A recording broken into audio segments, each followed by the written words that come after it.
เพื่อนๆเข้าไปบน import wallet เนาะกดเข้าไปเลยมาฮอตขั้นตอนนี้แสดงว่าเราได้กระเป๋านำเข้ามาเป็นที่เรียบร้อยเนาะวันนี้เราไปกวดเบิ่งนำกันเลยเนาะจากนั้นเราก็เข้าไปบน asset นี่เนาะกดเข้าไปเลยตัวนี้ก็จะเป็นกระเป๋าที่เรานำเข้ามาเนาะสบายดีเพื่อนๆมาพบกับ2BC เซ้งดาราเช่นเคยเนาะคลิปนี้ก็จะมาแบ่งปันเกี่ยวกับขั้นตอนในการนำกระเป๋าเก็บเหรียญตัวอื่นเข้ามาในกระเป๋าBinanceเนาะเป็นอะไรให้เบิ่งนำกันเลย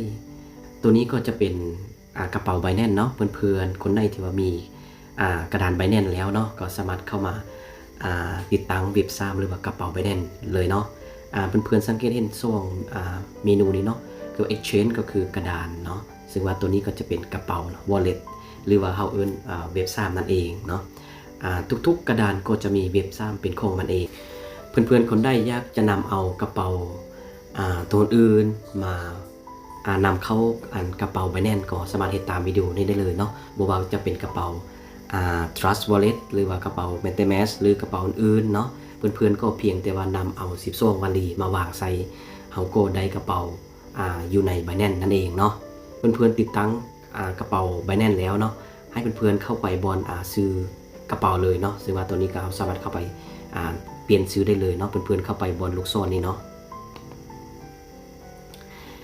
ต่อจากนั้นเพื่อนๆเข้าไปบน import wallet เนาะกดเข้าไปเลย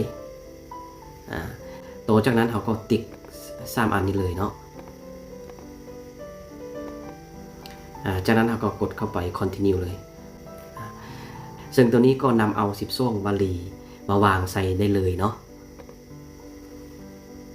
หลังจากเพื่อนๆเอา12วลีมาวางใส่แล้วเนาะให้เราเข้าไปบน import ได้เลย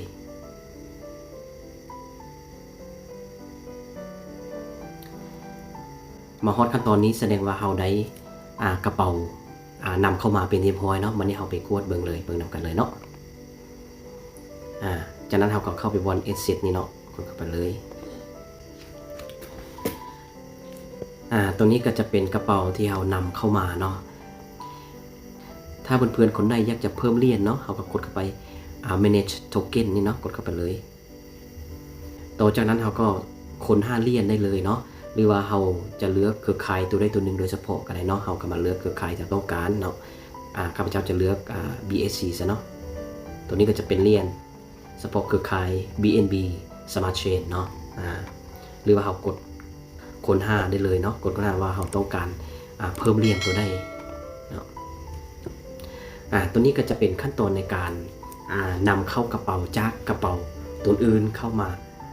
กระเป๋าBinanceเนาะคลิปนี้โคจบเพียงเท่านี้แล้วจะพบกันในคลิปต่อไปสบายดี